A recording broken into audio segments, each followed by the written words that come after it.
porque cada paso que la ciencia da, nos da a nosotros la confianza de que estamos pisando en terreno firme. Hay una película que estaba viendo el otro día, ahora no recuerdo el título, que era los hombres X.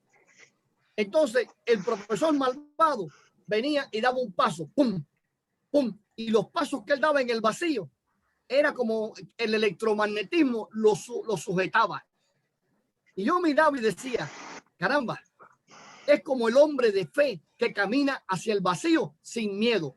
Ahorita el hermano decía, hay cosas muy difíciles que están pasando hoy en estos días, ¿sí? Pero Jesús no nos advierte. Jesús nos está diciendo que pronto todas estas cosas han de pasar.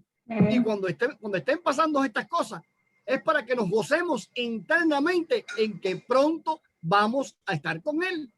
Pero mientras estemos en este mundo, tenemos una tarea.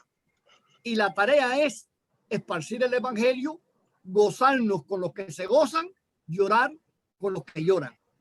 ¿Vieron qué cosa más sencilla? ¿Verdad, Alba? Sí, señor, amén. Llorar con los que lloran, gozarnos con los que se gozan. Ahora, en el Antiguo Testamento yo quiero hacer una pregunta. ¿Cuándo nosotros recibimos el libro del Antiguo Testamento?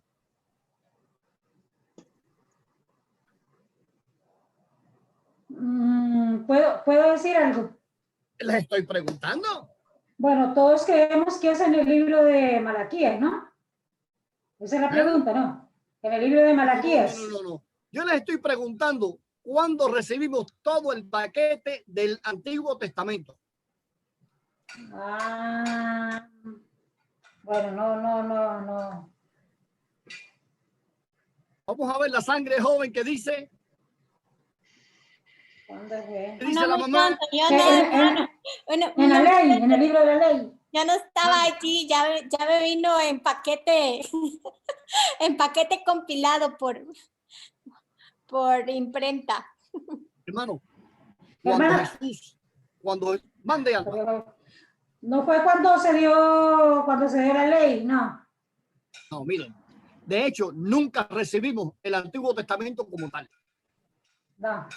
Nunca se recibió, porque una de las cosas que vamos a ver ahora es cuando Jesús se para y su primera prédica dice, sacando el rollo del profeta Isaías. O sea, no te dice, abrió la Biblia en el profeta Isaías, sino fue a donde estaba la sinagoga y allí, sacando el rollo del profeta Isaías, lo abrió y leyó y les dijo, esto que está pasando, esto que les estoy leyendo, está pasando en este momento. Es una promesa. Entonces, nosotros nunca recibimos el Antiguo Testamento como libro. De hecho, los judíos, los hebreos, los israelitas, ellos tienen su Biblia completita con el Antiguo Testamento y ahí en Malaquías hacen un final. Los cristianos tenemos la Biblia completa con el Antiguo y el Nuevo Testamento. Entonces, los católicos tienen la Biblia completa, el Antiguo Testamento, el Nuevo Testamento y en el medio tienen los libros deuterocanónicos. Pero en resumidas cuentas, todo el mundo tiene el Antiguo Testamento. Porque es uno de los libros más confiables que hay. La palabra de Dios no solamente es confiable. Alguien me estaba hablando el otro día, estábamos conversando y me decía, pero es que el Señor no se me aparece, pero es que el Señor no viene y me dice, porque el hombre de hoy quiere que Dios se le aparezca y le dijo, hijo mío, no te preocupes, te voy a hacer. No, Dios no va a aparecer así. Dios nos habla a través de sus promesas. Haz esta cosa y vivirás. Simplemente las promesas de Dios están ahí desde hace más de 2000 años para todos nosotros. Y en ti, le dijo Abraham, serán benditas todas las naciones de la tierra. Esa promesa es para mí. Entonces, cuando el Señor viene y nos da todas esas promesas, ¿cómo no vamos de vivir quieta y piadosamente, sabiendo que todas estas cosas han de acontecer? Ahora, es muy lindo cuando estudiamos la Biblia. Es muy lindo cuando vemos en el Antiguo Testamento, cuando vamos a la historia real. Y la historia real la tenemos en el estado actual de Israel. Quiero decirle, como a modo de información, que cuando encontraron los rollos del Mar Muerto, el único rollo que se encontró completito fue el libro de Isaías. En los rollos del Mar Muerto, ¿se acuerdan ustedes en qué año aparecieron? Camila. No, en el año 47. Estaban en medio de una guerra. Después del 47 al 54 se fueron buscando. Pero ¿qué hizo el Estado hebreo? El Estado hebreo hizo una cúpula perfecta donde puso ese rollo y los puso en las condiciones que tiene que estar de cero humedad para preservarlo. Entonces, teniendo ese rollo completito del profeta Isaías en un lugar tan especial de hace más de 2000 años, cuando usted viene y coge su Biblia y lee el libro de Isaías tal y como lo tenemos nosotros, tenemos la certeza de la continuidad, de que estamos recibiendo la misma palabra de Dios tal y como salió a través de sus profetas. Y por eso, hermano, es tan lindo cuando podemos decir confiadamente: Dios es mi Padre. Dios es mi Padre y podemos confiar en Él. Ahora, el Antiguo Testamento es toda una historia muy linda, tan linda que nos puede llevar todos los días de nuestra vida. Pero como nosotros tenemos tareas, estamos trabajando, estamos haciendo esto y aquello, podemos ir poquito a poquito, dedicándole un ratito todos los días. Ustedes van a ver cómo sus vidas van a mejorar, cómo el modo de vida de ustedes, en la medida que se vayan alimentando de la palabra viva y eficaz del Señor, ustedes van a ver cómo van a hacer un aporte a su salud espiritual. ¿Qué tenemos hoy en día? Lo que más está afectando al mundo, las enfermedades mentales. Cuando usted sale por ahí, a veces me da miedo mirar a la gente, porque cada vez que miro a alguien, empiezo mi mente, esto. Digo, bueno, que nadie está bien, todo el mundo está embarcado, todo el mundo está difícil, todo el mundo está enfermo, el mundo está enfermo. ¿Por qué? Porque viven a una velocidad que su mente no puede. Y entonces quieren lograr y lograr y lograr y lograr. Y el corazón se les va y se mueren temprano. Le doy gracias a Dios porque yo conocí al Señor Jesús cuando tenía 33 años. Cuando Él estaba muriendo en la cruz, yo le conozco a Él. Y a partir de ese momento mi vida cambió para tan bonito que en estos días he estado manteniéndome en contacto a través de las redes sociales con mis amistades de esos años, de cuando tenía 33 años. Y qué lindo es cuando puedo recomenzar, porque mi vida ha dado mucho cambio, mucho vuelco, cuando puedo recomenzar y conectarme con esas personas nuevamente. Es muy lindo, hermano. Entonces, vamos a volver al Antiguo Testamento. El Antiguo Testamento, tal y como lo tienen los judíos, lo tienen en tres partes. Lo tienen en la Torá, lo tienen en el Nevim y el Ketuvim. Torá, Nevim, Ketuvim. Las tres partes. La Torá son las enseñanzas. El Nevim son los salmos y los profetas. Y el Ketuvim, los escritos. Cuando el Señor Jesús hace referencia al Antiguo Testamento, ¿se acuerdan ustedes cómo decía? ¿Cómo decía el Señor Jesús? No decía, lo tienen en el Antiguo Testamento. ¿Cómo decía? La ley y los profetas. La ley y los profetas. Entonces, en la Torá, con la enseñanza, Jesús le responde como la ley y los profetas y los otros escritos. O sea, la ley, los profetas y los otros escritos. En el libro de la ley tenemos la persona más importante. ¿Se acuerdan? ¿A quién tenemos la persona más importante del libro de la ley? Moisés. A Moisés. No hay hombre como Moisés, dice el Señor.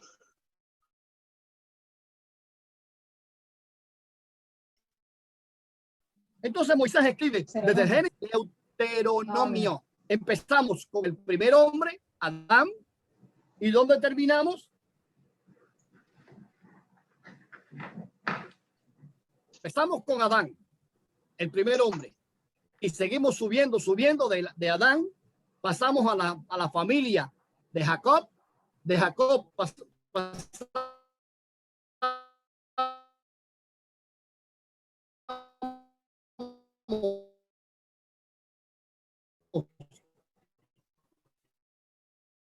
a los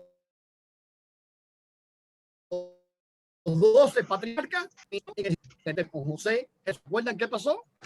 Es cuando leemos las escrituras, no solamente nos volvemos más inteligentes, sino que nos volvemos más humanos. Porque si usted se pone a pensar como José, yo personalmente, después que mis hermanos me hicieron esto y esto, cuando mis hermanos vienen a mí, yo lo que agarro, una pistola, le hago pum, pum, pum, pum, y los acabo con todos ellos. Sin embargo, José no fue así. José fue un hombre pero tan bueno que cuando ellos vinieron, ellos como que actuaron porque sabían que su padre estaba vivo. Y entonces, mientras el padre está vivo, todo el mundo pretende. Y ellos pretendieron que querían a José y José pretendió que los quería a ellos, según el pensamiento humano. Pero entonces, cuando vemos lo último, ahí en el libro de Génesis, en el 36, cuando muere Jacob, ellos vienen a ver a José y ¿qué le dicen? Tu padre murió. Pero tu padre te mandó a decir que no nos hicieras daño. Tu padre te mandó a decir que nos recibieras por esclavos. Esclavos tuyos somos. Miren a dónde llega la conciencia del pecado. Dice la palabra que la paga del pecado es muerte. ¿Verdad? Entonces ellos sabían, caramba, nosotros aquí la echamos a perder. Pero sin embargo, José les responde con el corazón. Es el corazón más grande que yo he visto en mi vida. Es el corazón de José. Dice, ustedes pensaron mal contra mí. Punto.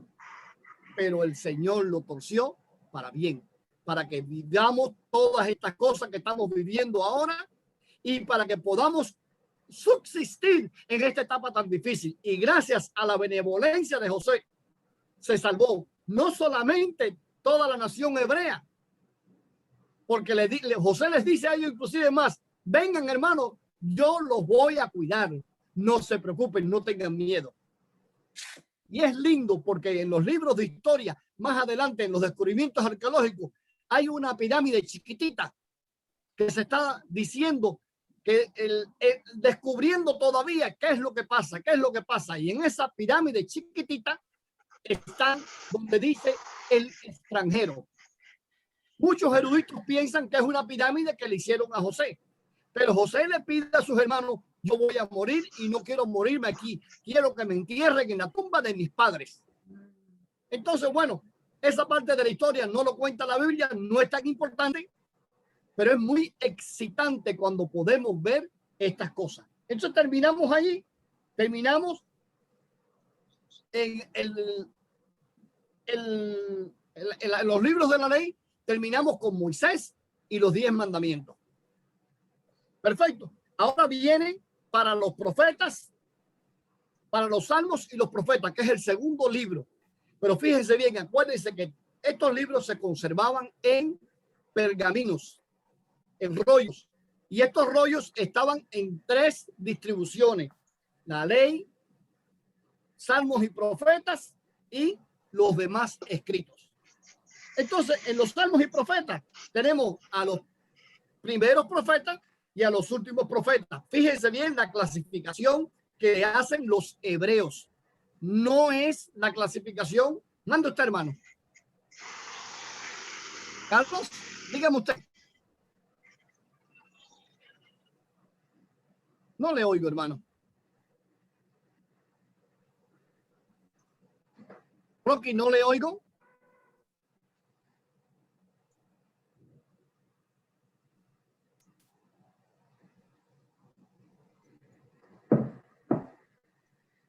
Carlos Zúñiga, diga usted, hermano.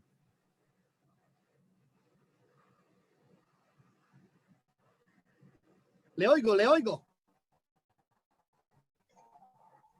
No le oigo, hermano. Rocky, no le oigo.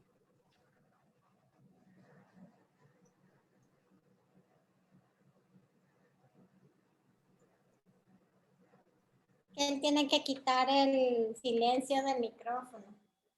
Hermano Carlos Zúñiga, toque el micrófono para que usted lo active. El micrófono suyo allí en la computadora o en el teléfono, que no le oímos. Es un botoncito que dice micrófono.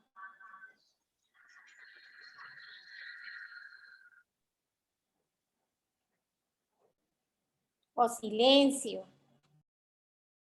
Okay, sí. Hermano, vamos a dejarlo para no perder el hilo. Después vamos a conversar. Vamos a seguir entonces con los salmos y los profetas. Entonces, ¿qué tenemos? Tenemos a los primeros profetas. ¿Quiénes son los primeros profetas? No tiene nada que ver con la Biblia como la tenemos nosotros. Recuerden que estamos estudiando el Antiguo Testamento de acuerdo a los judíos, como ellos lo preservan. No de acuerdo a los 70, como nos llega a nosotros. ¿Se acuerdan cuándo es la traducción de los 70? ¿Recuerda, Eugenia? ¿Alba? Sí, la que fue la Septuaginta. ¿La Septuaginta? ¿Cuándo sucedió? Ay, hermano, la fecha no me acuerdo, pero yo solo sé que fue por que lo mandó Alejandro el Grande. Ajá, y que fue hecho por 70 hombres, 72 del 70 hebreo, eruditos. del Hebreos. al griego. Ajá. Y fue hecho en la ciudad de Alejandría, Egipto. Ajá. Entonces, ese es tal y como lo tenemos nosotros, como la Septuaginta nos los presenta. Pero yo estoy viendo cómo nos llegó a nosotros, porque más adelante la próxima clase que tenemos es cómo obtuvimos la Biblia. Por eso ya les estoy preparando, haciendo un resumen de todo el Antiguo Testamento, tal y como lo recibimos nosotros. Ahora tenemos en los Salmos y Profetas, tenemos a los primeros profetas. Y fíjense bien que entre los primeros profetas tenemos a Josué con los jueces. Después tenemos el libro de los jueces, tenemos primera y segunda de Samuel y primera y segunda de Reyes. Los libros que nosotros tenemos actualmente, como primera y segunda de Samuel, primera y segunda de Reyes, Josué y los jueces, están definidos en la Biblia hebrea como los primeros profetas. Y empieza con Josué. ¿Se acuerdan ustedes cuál es la historia de Josué? Muy linda. Josué es un esclavo que no estuvo en ninguna academia, no estuvo en West Point, no estuvo en ninguna parte, sino que fue un general de generales. Porque estuvo en la academia más grande que hubo, que era la academia de su Dios. Cuando Josué era un niño, pasaron todos estos eventos cuando ellos corrieron, y Josué no era más que el ayudante de Moisés, pero él aprendió ahí vivo, pegado a Moisés, y ahí se le pegó todo, y es ahí cuando el Señor lo elige para que él dirija sus ejércitos. Ahora, ¿qué experiencia tenía Josué? Ninguna. Pero la única experiencia grande que él tuvo es la fe que lo movió hacia adelante. Todas las cosas que Josué hacía, cuando usted lee, se da cuenta y dice, caramba, son las cosas que se estudian en las academias militares actualmente. O sea, Josué es un conferencista que nosotros invitamos a nuestras academias militares a que nos dé conferencias sobre estrategias militares. Porque Josué agarró de la teta viva del Señor. Entonces, ahí él se alimentó de la primera leche, la primera enseñanza directo de las órdenes de Dios. Las cosas más lindas del mundo. Cuando usted va leyendo el libro de Josué, usted se da cuenta de tantas cosas lindas y de cómo es vivir por la fe. Pero se da cuenta cuando lee el libro de Josué que no todo es lindo, que no todo es color de rosas y que no todo es caminar como la gente piensa. Mucha gente piensa que venir a Cristo, venir al Señor es caminar en cámara lenta y nada me va a pasar. El Señor Jesús nos dice, en el mundo tendréis aflicción, mas confiad en mí, yo he vencido al mundo. Entonces, una de las enfermedades más grandes que tenemos hoy en día son las enfermedades del corazón. ¿Por qué? Porque hay un dolorcito así en el mundo, pero ese dolorcito cuando el hombre lo agarra, lo percibe, lo pone así. Y en la medida que lo ponga así, su cerebro empieza a clasificarlo y el corazón le va bum, bum, bum, bum, bum, bum, bum, bum, bum, y se rompe. Y es la falta de fe. Les digo por experiencia propia. Yo estuve 2 veces en esa cama a punto de morirme. La primera vez fue en el año 2000, cuando la doctora me dice, te quedan 2 meses de vida. Tus pulmones van a colapsar, tienes broncoespasmo, tienes enfisema pulmonar, blum, blum. Y yo me lo creí. Yo me creí que me iba a morir. Pero cuando yo veo a mi esposa, a mis hijos, cuando yo veo las cosas que Dios ha hecho conmigo, cuando empecé a alimentarme de todas estas cosas, me di cuenta de algo. Me di cuenta, el Señor me eligió no para que muera. Entonces resulta que cuando yo estoy construyendo mi casa a 2 cuadras de donde vive la doctora. Y esa doctora que tenía placas y esto y lo otro y que me declaró de muerte, es una alcohólica. Y esa alcohólica enviada de Satanás que vino a darme noticias de muerte, actualmente cuando yo la vi hace 2 años, me dieron deseos de llorar. Porque lo que yo vi fue un guiñapo de persona. Una mujer consumida por el alcohol. Sin embargo, ¿a quién le vamos a creer? En el mundo tendréis aflicción, mas confiad en mí. ¿En quién vamos a confiar? En el Señor Jesús. Amén. Entonces, Josué, tenemos todas las experiencias de Josué, pasando entonces al libro de 1 y 2 de Samuel y 1 y 2 de Reyes. Miren, cuando el Señor Jesús nos dice, porque Dios no hace acepción de personas, llegamos a Samuel.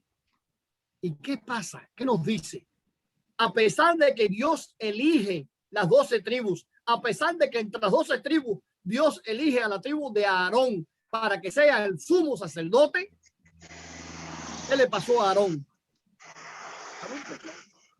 ¿Qué le pasó al sacerdote Elí? Cayeron. Los hijos de Elí eran los más depravados que habían. Entonces viene el niño Samuel. Fíjense bien que cuando el Señor se muestra siempre desde un comienzo. Viene la mujer, ¿se acuerdan de Ana y Penina? Viene la mujer al altar, viene a orar, viene a pedir. ¿Y qué piensa el profeta, el sacerdote Elí cuando la ve? Mujer, ve y digiere. Está borracha. Porque para el mundo, dice, no es rey, para el mundo, para los malos todos son malos. Entonces para Elí, que era un hombre perverso, los hijos eran unos perversos y él nunca los confrontó. ¿Qué pasa? Un momentico, hermanos, por favor. Voy a buscar el agua.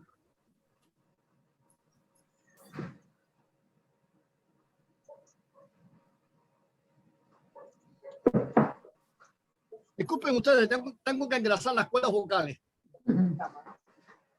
Entonces, Elí, con su malvada, con sus hijos malvados, ¿qué es lo que ve en Ana? Ve a una perversa, a una mujer borracha.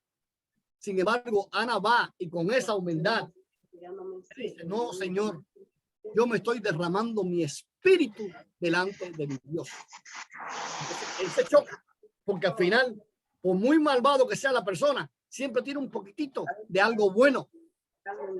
Y agarra y le dice, vete, que el Señor te lo va a conceder. Y Ana, según la Biblia, es una mujer muy linda, bien bonita. No podía tener hijos, pero bueno, cuando tiene a Samuel, ¿qué hizo Ana? Ana agarra, prepara al niño y se lo da al sacerdote. ¿No creen ustedes que ese es el plan de Dios? La purificación. Hay un chiste en Cuba muy simpático, que hay un moreno que se pasa toda la noche cazando y preparando, pero no coge nada, pero ya tarde en la noche prepara 2 trampas y dice: ay, virgencita, si tú me das 2 venados, uno para mí y otro para ti. Y el moreno se acuesta a dormir y cuando se levanta, ¡pum!, habían 2 venados en las 2 trampas. Y estaba tan contento que cuando va a zafar el primero, se le mandó a correr. Y dice el moreno: oye, como corre el venado de la Virgen. El que se fue era el de la Virgen, el de la promesa. El de él estaba ahí seguro. Y es así, hermano. Eso es típico en el hombre. El hombre, cuando promete algo, es muy difícil cumplirlo después. Y el Señor Jesús, ¿qué es lo que nos dice? El Señor Jesús nos dice: no pidas nada, no te comprometas, pero si te comprometes, cúmplelo. Lo que tú le prometas a tu Dios, cúmplelo. Y tenemos entonces que Samuel viene a reemplazar con un corazón nuevo. Fíjense bien que Samuel era de la tribu de Efraín. Y entonces, con un corazón nuevo viene a reemplazar a gente malvada. Y a partir de Samuel, Samuel fue un hombre muy bueno. Pero a Samuel le pasó algo simpático. ¿Se acuerdan ustedes qué le pasó a Samuel al final de sus días? Los hijos de Samuel, ¿cómo eran? Desobedientes. ¿Cómo eran los hijos de Samuel? Eran malos, se corrompieron. No eran como sus padres. A veces nosotros miramos a nuestros hijos y queremos para ellos lo mejor y oramos por nuestros hijos, pero al fin de la jornada ellos eligen su camino. ¿Qué nos dice el Salmo 127? Los hijos son saetas. Herencia de Jehová, pero son saetas que tú disparas y cogen su camino. Muchas veces nosotros nos amargamos con la vida de nuestros hijos. No. Yo les digo algo: cuando Dios te da un hijo con un propósito. No te amargues. Lo más que tú puedes hacer no es estrujar tu corazón. Es simplemente ser feliz y orar por ellos. Lo más que puedes hacer es orar por ellos. A mí me pasó una cosa muy simpática. Y antenoche, por poco mi corazón se explota de alegría. Mi hijo está aplicando para el Army. Y yo decía: bueno, ay, Señor, no me gusta. Pero entonces cuando allí ellos recogen toda la información sobre este niño, es un niño que nació cuando estábamos en el seminario en Jamaica. Después fue educado cuando estábamos en Cuba, en la iglesia y en el seminario. Y finalmente llegamos a este país. Entonces le ofrecen la carrera de capellán. Y me dice: papá. Digo: no, papá, no. Esa es la bendición de nosotros que tú estás recibiendo. Ahora te toca a ti pelear tu bendición. Y estaba muy feliz. Uno de los oficios más lindos que hay es el oficio de capellán. Y ayer yo trataba de explicarle a él y le explicaba al hermano Rocky. Para que ustedes vean, hermano, yo estaba leyendo en los libros de los árabes, que fueron los que inventaron el tablero del ajedrez. Y el juego del ajedrez es un juego de batalla. ¿Sabían ustedes? Es un juego de batalla, es un juego de guerra. Entonces, tenemos en el juego de ajedrez, me disculpan que me corra un momentito, pero esto es muy lindo, porque quiero que Rocky lo oiga de nuevo. Y tenemos a los peones. Entonces, los peones son los soldados. En el juego son los de menos valor y son los que menos pueden hacer. Después de los peones tenemos las fichas grandes, tenemos las torres. Las torres representan las fortalezas. Después tenemos los caballos. Y los caballos representan los movimientos, los medios de movimiento dentro de la guerra, pero al final, entre la reina y el rey, tenemos los alfiles. ¿Saben ustedes quiénes representan los alfiles? Eugenia, Alba. Bueno, yo no sé. Yo le hice las películas los elefantes, ¿no?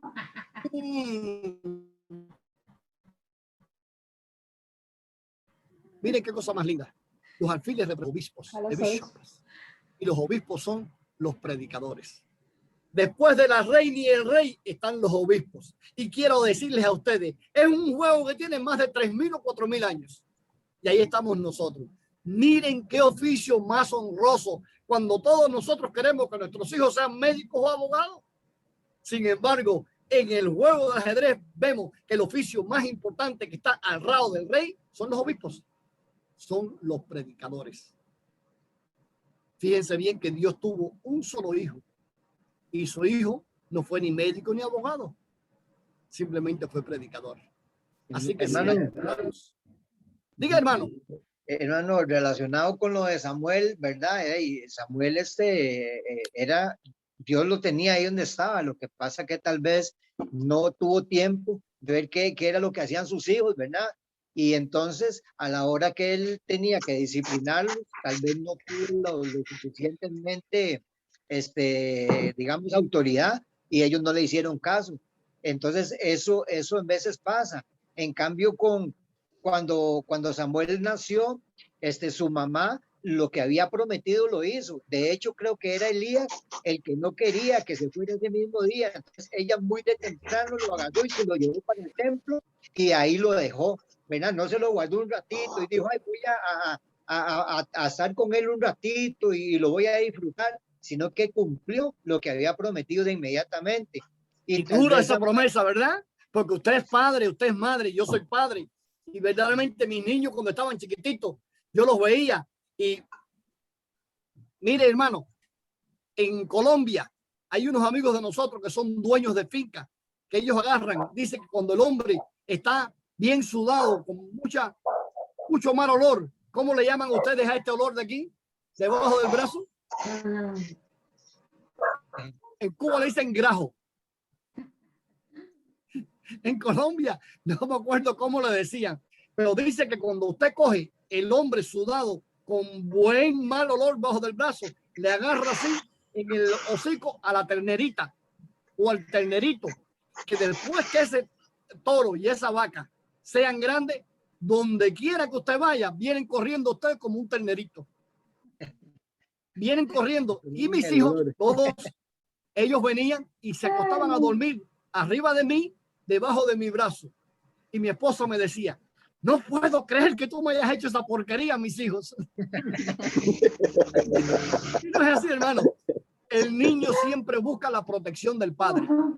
Siempre busca el sentimiento de seguridad que los padres proporcionamos. Entonces, Ana fue una mujer pero tan maravillosa que ella lo que más deseaba en el mundo era un niño. Y cuando el Señor se lo da, también se lo quita. Le dice, bueno, pero no fue el Señor el que le dijo, yo te lo doy y tú me lo das. No, ella le prometió al Señor, fíjense bien, Señor, si tú me das un hijo, yo te lo regalo.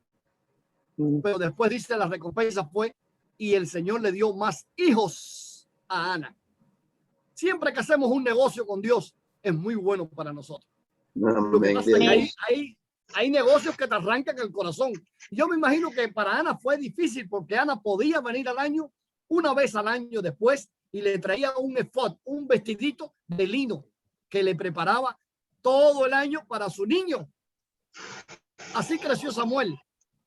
También Samuel crece en medio del templo viendo la corrupción de los hijos de Elí, y los hijos de Elí pensaban que era un chismoso que le decía las cosas a su padre, y no era así. Samuel, incluso cuando Dios le habla, él pensaba que Elí lo estaba llamando, hasta que Elí le dice, no, Samuel, cuando Dios te hable, cuando oigas la voz de nuevo, tienes que decir, Señor, heme aquí, ¿qué tú quieres que yo haga?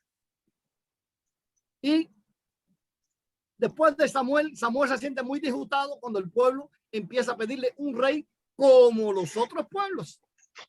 Aún así, Samuel viene con el ala caída y le dice, Señor, este pueblo me desecha. Y dice el Señor, no, Samuel, no es a ti a quien desechan, es a mí. Porque no quieren ser dirigidos por Dios y sus sacerdotes quieren ser dirigidos por un rey humano. Está bien, dáselo. Y es cuando vienen entonces los reyes, entran los reyes y tenemos al primer rey, ¿se acuerdan? ¿Se acuerdan? El primer rey, Saúl, después a David. Pero entonces, los profetas terminan entonces con el exilio en Babilonia. ¿Se acuerdan el último rey? ¿Qué le pasó al último rey? A Jeroboam.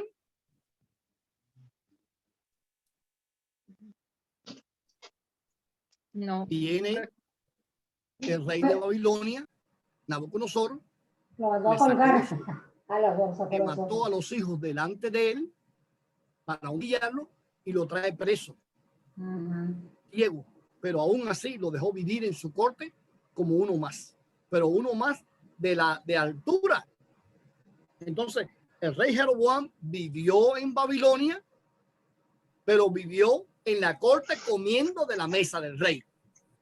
Pero él ya estaba ciego y ya había perdido sus hijos. ¿Qué pasa? Siempre las proyecciones del ser humano terminan en muerte. ¿Cuándo? Cuando no ponemos nuestras esperanzas en las manos de quien sí puede sostenerlas. Estaba viendo, hay unos caminos que han hecho en China, también lo hicieron allá abajo por el Perú. Son como una de montaña a montaña, como unos pasitos, unas escaleras de soga y una altura inmensa. Y yo digo, ahí yo no paso ni muerto. Sin embargo, los campesinos pasan por ahí con una fe increíble. Y yo creo que nosotros, cuando debiéramos empezar nuestro caminar con Cristo, debiéramos empezar por esa escalera sin miedo, pasar por ahí, y es un camino de fe. Aunque realmente caminar por ese camino no es un camino de fe, es un camino de fe en el ser humano, no en el Señor. Y terminamos entonces con el exilio en Babilonia. Ahora, tenemos los escritos, como los describe el Señor Jesús. Y en los escritos tenemos 4 clasificaciones. El primero son los salmos. Ahora, ¿qué son los salmos? Son libros de alabanza. Los salmos son los libros de alabanza. Son la alabanza tal y como Dios la quiere. La alabanza que le llega a Dios. Alabanza que llega al Señor Jesús. Hay un salmo muy profundo que es el Salmo 23. Y es el salmo. ¿Se acuerdan? Todo el mundo lo lee todos los días, el Salmo 23. Yo abro mi Biblia. Jehová es mi pastor, nada me faltará. Nada me faltará. Es el salmo de la confianza en Dios. Ahora, pero hay un salmo, el primero, que empieza. ¿Se acuerdan ustedes del Salmo 1? Bienaventurado el varón que confía en Dios. El camino del justo, que no anduvo en consejos de malos. Dice al final, será como árbol plantado junto a corrientes de agua. En Cuba, nosotros de muchachos pasamos, fue una etapa muy difícil, la etapa de los 60, una etapa de mucha hambre. No había, nos daban 5 libras de arroz por persona al mes. Alba, ¿qué le parece? ¿Puede alimentarse usted con eso? 5 libras de arroz por persona por mes. No, jamás. Difícil, ¿verdad? Bueno, así sobrevivimos nosotros. Entonces, nosotros como animalitos en las manos de Dios nos íbamos para los montes y siempre alrededor de los ríos habían frutas. Así que yo aprovechaba como un monito. Nos encaramábamos y yo sabía encaramarme bien alto a buscar qué comer. Y comíamos, habían pomas rosas. Eso ya no sé, creo que no existe. Algo delicioso que crecían en los árboles alrededor del río. Siempre habían frutos para comer en los árboles que estaban alrededor del río. Por eso el Salmo 1 es tan profundo cuando te dice, será como árbol plantado junto a corrientes de agua que da su fruto a su tiempo y su hoja no cae. Qué cosa más linda, ¿verdad? cuando el Señor Amén. nos compara con las hojas de los árboles. Ahora, después tenemos todos los salmos que son para adoración. Hay un salmo muy especial, que es el Salmo 51. ¿Y por qué es tan especial este salmo?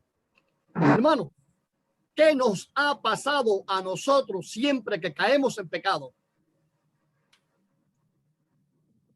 Nos da conjoga. Nos da tristeza. Tristeza. Carlos Brené, ¿qué nos pasa? Cuando Siempre que caemos en pecado, ¿qué nos pasa? lo peor que nos pasa es que nos empezamos a despegar del Señor. ¿Qué nos pasa a nosotros en la iglesia cuando vemos que vienen ciertas personas? Por ejemplo, una mujer con la falda muy corta y los escotes muy pronunciados. ¿Qué nos pasa?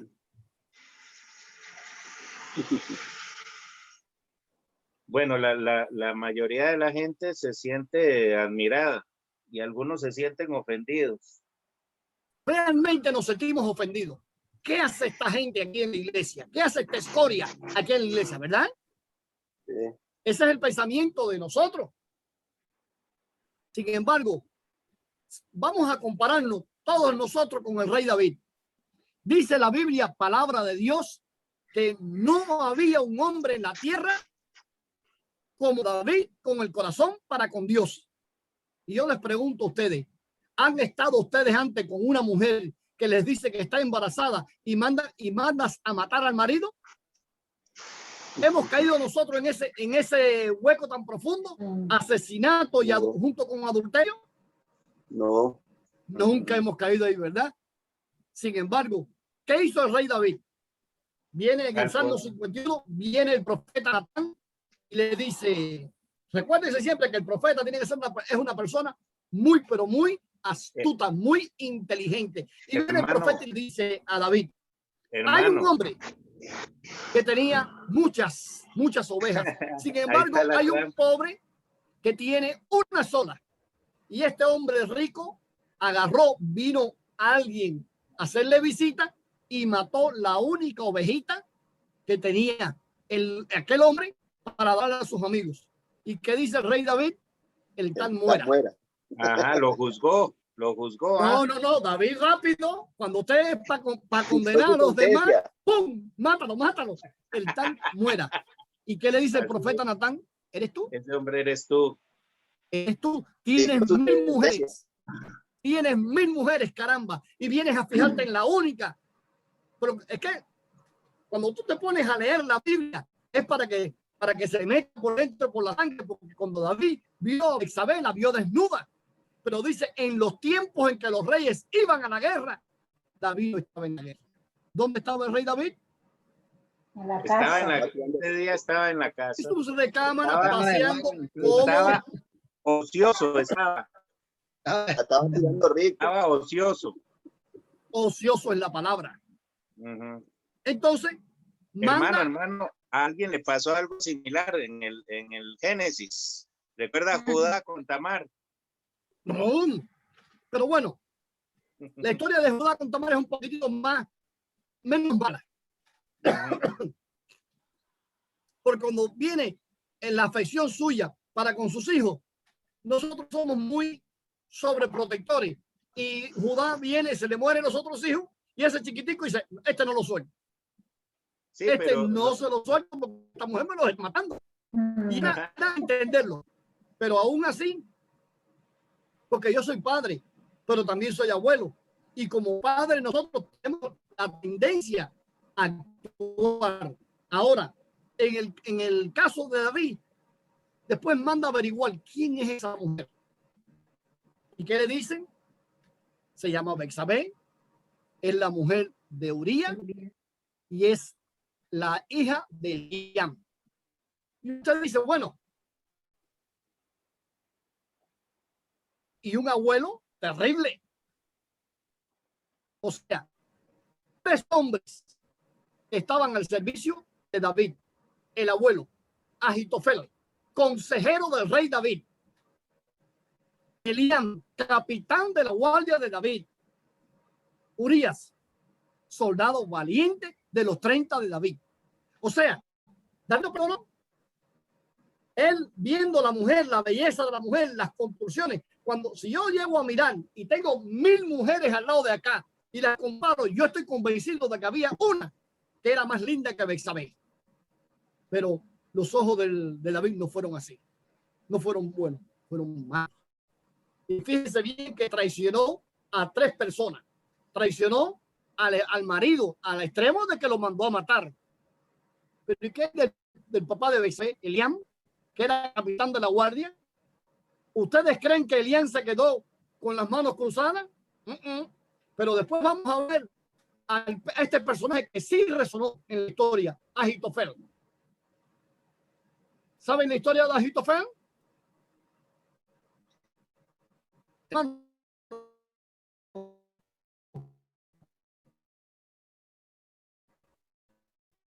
Cuando Absalón se revela, después el Señor dice a David, tu vida será perdonada, pero la espada no se apartará de ti. Hermano, hay consecuencias para el pecado. Tenemos que estar muy convencidos de que todo lo que nosotros hagamos es un ciclo que siempre viene para atrás. Es una pelota que usted tira, pero siempre le va a caer en la cabeza. Toda acción que hagamos nosotros tiene consecuencias. David traiciona no solamente a su Dios, traiciona a un consejero de él, un hombre muy sabio, Ahitofel. Traiciona a un capitán de él y traiciona a un soldado de él. Cuando fíjense, el resentimiento es tan profundo que cuando Absalón se rebela contra el rey David, ¿qué pasa? Dice que Ahitofel se suma a la sublevación y entonces sí que cobró relevancia. Cuando Absalón se vira contra el papá, hay unos cuantos tontos tirados, pero cuando Ahitofel se suma, había consonancia y fueron miles los que fueron allí a causa de Ahitofel.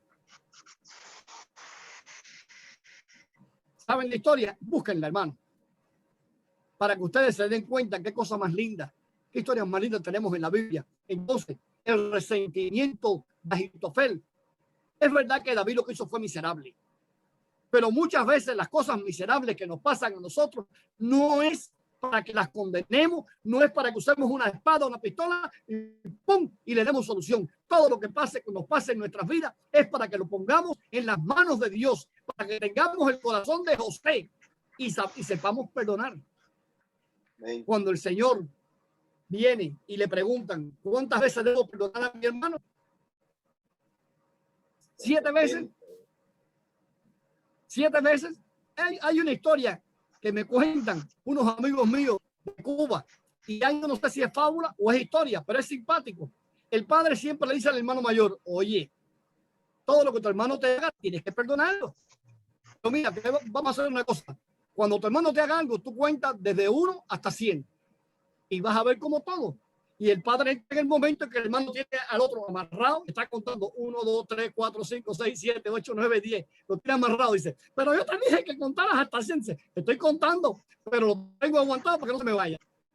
Y así nos pasa a nosotros. El resentimiento es tan profundo que a veces se nos va. Bueno, hermano, la historia de Ahitofel es algo que les dejo para que busquen un tesoro y vean la consecuencia también de pecar contra el pecado. Cuando buscamos el consentimiento humano, no tiene sentido. Me hicieron daño, perfecto, pero Dios lo torció para bien y ya. Y aquí estoy. Y por último tenemos los libros de sabiduría, que son los Proverbios, Eclesiastes y Job. ¿Han visto libros más impactantes que el libro de Job? Ay, ay, ay, ahí tenemos un diálogo exacto con Satanás, el príncipe de las tinieblas, ¿verdad? ¿Y qué pasa siempre al final? Siempre al final el bien vence al mal. Y es bueno. Y por último, según el Antiguo Testamento, tenemos el tercer punto, tenemos a Daniel. Y por último, el libro de Crónicas. Fíjense bien que las crónicas que en nuestro libro están detrás de Primera y Segunda de Reyes, en la Biblia judía, están al final. Y las crónicas que nos dan es la promesa de un rey futuro, la promesa de un rey que viene a bendecirnos. Entonces, en resumen, tenemos la ley, los profetas y los escritos. ¿Están ahí para qué? Para alimentarnos. Y si somos capaces nosotros de coger poquito a poquito, como los pajaritos que cogen el alpiste, así, un poquito nada más, a diario, ustedes van a ver cómo van a alimentar su alma, cómo su corazón se les va a ensanchar y van a ver cómo al final van a ser mejores personas. Hay un proverbio que dice que el corazón alegre, ¿qué le hace al rostro, Alba? Hermosea el corazón alegre, hermosea el rostro. Miren, fíjense bien, muchas veces ustedes ven mujeres por ahí y muy tiposas que sean, cuando le ven la cara así. Conmigo trabaja una americana. No, me van a perdonar el lenguaje, pero nosotros decimos en Cuba una yegua grande, un mujerón así, pero siempre anda así. Digo, esta mujer, la pobrecita, o el marido le pega o ella le pega al marido. Pero nunca viene con un rostro alegre. Sin embargo, hay una chaparrita que creo que sea o mexicana, hondureña o guatemalteca, uno de esos tres signos. Y esa mujer siempre viene alegre, pero yo la veo linda, es chiquitita, pero la veo muy linda porque siempre viene, hola, buenos días, ¿cómo están? Entonces, viene siempre con el corazón alegre. Y verdad que el corazón alegre hermosea el rostro. Y si usted agarra y todos sus problemas así los tranca en su casa y sale, usted va a ser un instrumento precioso en las manos del Señor. Porque un corazón alegre puede venir y dar un buen consejo, puede darle al sediento un vaso de agua, puede darle al hambriento un plato de comida. Y qué lindo es cuando usted invita a alguien y le diga, caramba, venga, y se goce. Le digo, el otro día le decía a mi esposa, oye, ¿tienen hambre? Porque es lindo cuando tú ves a alguien como que devora las cosas, tiene hambre, pero es más lindo cuando tú lo estás haciendo, que esas cosas pasen. Entonces, eso tiene resonancia, es la pelota que estás tirando y tiene resonancia allá en el cielo que va a virar para ti en forma de bendición. ¿Qué nos dice el Señor Jesús? Estuve sediento y me diste de beber. Tuve hambre, me diste de comer. Estuve desnudo y me vestiste. Fui extranjero y me recibiste. Entonces, hermano, aquí tenemos un compendio del Antiguo Testamento que, como ustedes se dan cuenta, es bien, bien bonito. Vamos, léanlo y pronto vamos a tener un estudio de cómo tuvimos la Biblia. Y es muy, muy interesante. Tan interesante que ustedes se van a dar cuenta que la vida tiene un sentido muy lindo y que el Señor ha sido muy bueno con cada uno de ustedes. A partir de que yo encontré mi vida con el Señor, ha cambiado 180 grados. Es increíble. Y cada uno de nosotros podemos decir lo mismo. Vamos a encomendarnos al Rey de Reyes, al Señor de Señores, porque vamos a ser sus embajadores. Amén. Y quiero decirle que no hay oficio más grande que ser embajador del Rey de Reyes. No se preocupe donde usted esté. Ahí hay un amigo mío que siempre lo veo en una finca grande y siempre está ahí orando con su bebé, con su niño orando en unos paisajes hermosos. Y yo digo, es verdad que lo más lindo que hay es lo que Dios hace. Gloria a Dios. Sin embargo, hay otra gente que se tiran la foto en los 1000 plantas de aquí de Nueva York, en el downtown aquí de cada pueblo. Ya, ese no me seduce. Hay un poema de un poeta cubano que se llama José Martí, que dice que el arroyo de la sierra me complace más que el mar. Y es verdad.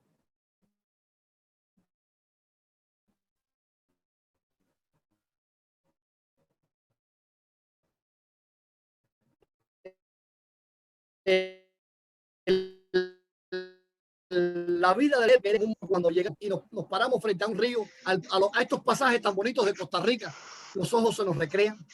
¿Verdad, hermano? Amén. Al hermano Carlos le encanta irse para un parque que hay en Heredia, que quiero verlo. Y lo de él es estar ahí en el parque, luciéndose y se tira. Mira, estoy aquí en el parque, estoy en el parque. Es lindo, hermano. La creación según la hizo el Señor es hermosa. Amén.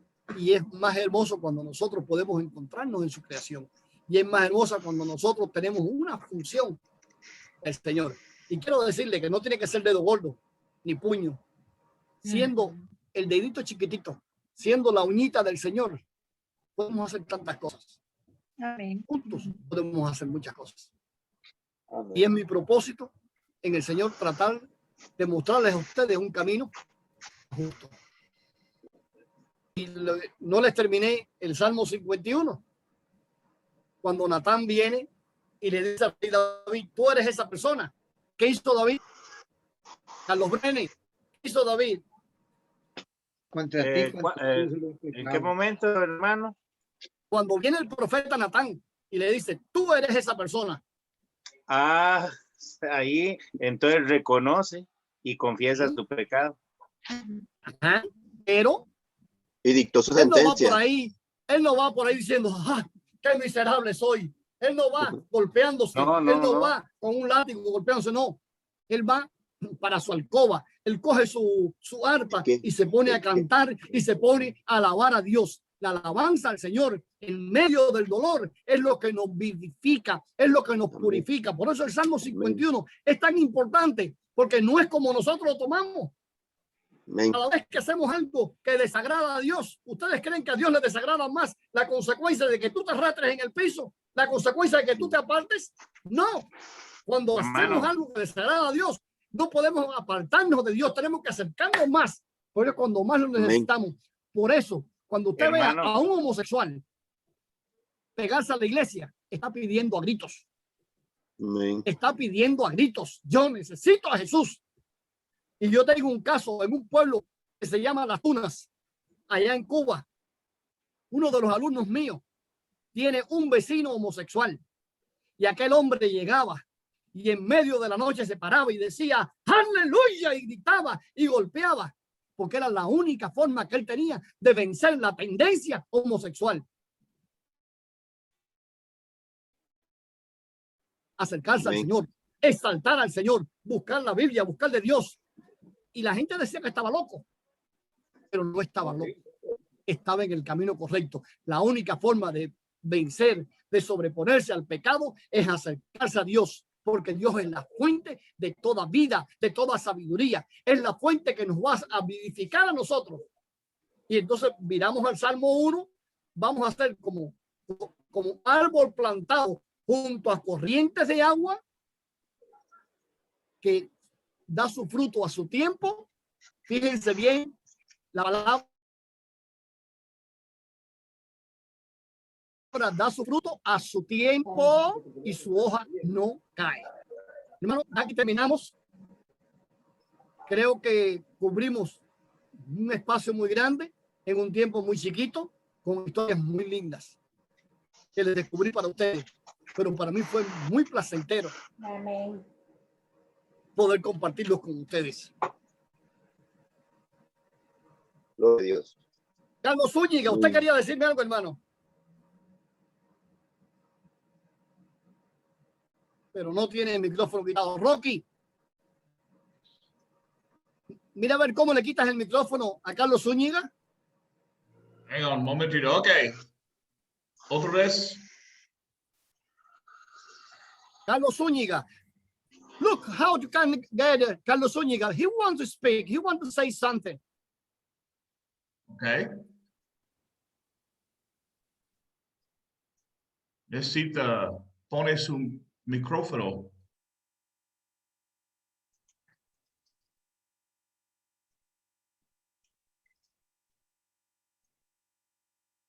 Matías Mora Spain. Bienvenido, hermanos. Es nuestra hermana Flor y Jorge. Sí, bendiciones. Por acá estamos acompañándolos. ¿Les gustó la clase, hermanos? Sí. Amén, está bonita. Amén. Y a su esposo.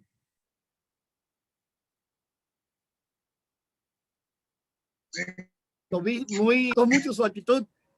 Es muy lindo, hermano. Siempre que indagamos más y más en la palabra de Dios, es muy lindo porque nos hacemos más sabios. Así es. Aunque tengamos el pelo blanco, es un privilegio envejecer.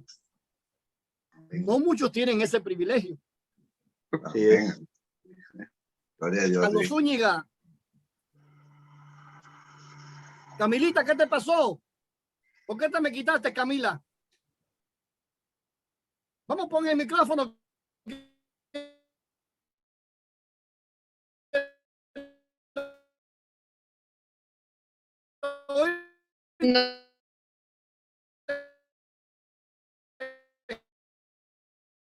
No. Mira que tu mamá está que no le cabe, está ahí, es un orgullo que está a punto de explotar como una rosita de maíz. Sí. Carlos Brenes, ¿todo bien? Carlos Brenes. Ok, hermano. Vamos a... Eugenia, llámame a tu esposo para que él nos dirija en oración. Aquí está la par mía. Ok, hermano. Diríjanlo usted en oración. Nos despedimos y nos vemos, si Dios lo permite, en 2 semanas. Aleluya. Estuvo muy edificante la clase, hermano. Muchas gracias. Bien. Muy bueno. Entonces vamos a orar. Padre eterno, Dios piadoso y santo, misericordioso eres tú, bendito Dios. Hoy, bendito Padre, de todo lo que hemos hablado, queremos sacar a relucir, Señor, el acto de David, Señor, aquel hombre que fue conforme a tu corazón, Señor, y porque tuvo, bendito Dios, un arrepentimiento genuino, nunca trató de engañarse a sí mismo, Padre, sino que delante de ti pidió perdón y bendito Dios, hizo lo que tú querías que él hiciera. Es un gran ejemplo, Señor, para que hoy nosotros también, que dejemos ya de jugar y andar toqueteando las cositas del mundo, Señor, sino que nos dediquemos, Señor, a vasos llenos, Señor, en tu obra, Padre, para estar siempre delante de tu presencia sin que nadie nos pueda acusar. Gracias, Dios, porque aunque de vez en cuando fallamos, tú estás allí, Señor, para perdonarnos y para ayudarnos y para levantarnos, bendito Dios, con tal de que caminemos justo, Señor, y que seamos luz en este mundo que tiene tanto problema. Sabemos que los problemas no se acabarán, pero tú, bendito Dios, eres el que nos lleva y nos enfrentas a cualquier problema, porque solo con tu Espíritu Santo lo logramos. Gracias por esta clase de hoy, gracias por el hermano Luis y por todos los presentes. Continúa bendiciendo este grupo, Dios. Permite que sigamos creciendo en sabiduría, sí, Padre, para poder aprender y para poder enseñar, y no solo enseñar, sino que aplicarlo a nuestra vida, Señor, que eso es lo que importa. Gracias, Dios, y hemos orado en el santo nombre de Cristo Jesús, Señor nuestro. Amén. Amén. Amén. Hermano, un placer grande estar con ustedes, ver rostros tan lindos. Verdaderamente es muy placentero, pero ver parejas